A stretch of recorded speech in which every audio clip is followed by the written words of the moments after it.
Hey, this is Josh from The Verge, and we're taking a look at the Nokia Lumia 900, a Windows Phone device that's being sold here in America on AT&T and utilizes AT&T's new LTE network. And in my opinion, this is the most unique looking device on the market. In fact, I think it's one of the most beautiful gadgets ever designed. The body of it is made from this high-test plastic. It's a polycarbonate material. It feels really solid in your hand and very thick, and seems like it could withstand a drop without getting too banged up. In comparison to the other phones that are on the market, it just is in a league of its own as far as design is concerned. The only thing that really comes close to it at this point is HTC's new One X, which uses a very similar build. But I think in terms of artistry, the Lumia 900 beats it out. There are a couple of interesting things of note about the design. You can see at the top here, there's a little door you can open up using a paperclip or a tool that Nokia actually gives you to put a SIM in.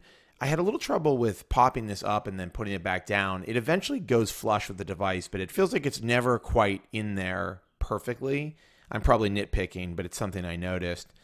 The buttons on the side of the phone feel relatively good, though I'm not crazy about the silver material used for them. The display of the device is an AMOLED screen. It's 4.3 inches and has a resolution of 800 by 480. So it's not that high of a resolution.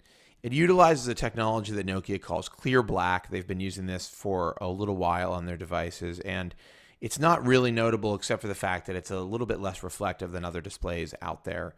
As I mentioned, the resolution is not that high on this device, and coupled with its size, you really can see some pixels and jagged edges in the Windows Phone interface. The white on black text in particular looks bad to my eyes. As with many AMOLED displays, the colors also seem oversaturated to me, and that can be somewhat jarring.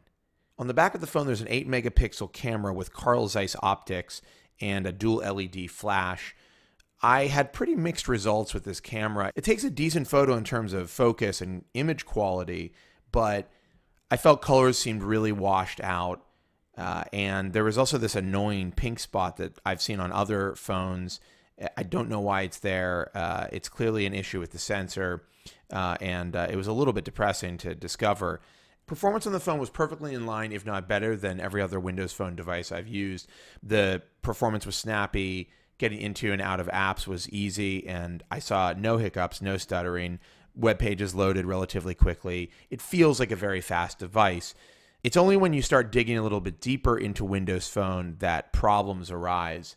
There are certainly lots of ways in Windows Phone to accomplish the tasks that you need to get done. And, there's games you can play and a few third-party apps that are decent. But overall, I found the interface and the time it takes to do things and the way you do them to be rather clunky. And I think at this point, we kind of have to stop giving Windows Phone a pass. It's just not up to snuff in comparison to its nearest competitors, and that's a real problem. I wanted to love this phone. I wanted to love the operation of it, but the second I started using it for any length of time, I just felt constrained by what Windows Phone was capable of and in some of the ways it carried out tasks. In all, the Lumia 900 is just an okay phone. I think Nokia and Microsoft are really hoping that this is going to be the device that puts them back on the map and gets people to take notice of what they're doing. And based on the design of the phone, I do believe that people will notice. Unfortunately, I think they're going to be a little bit disappointed when they see what's under the covers.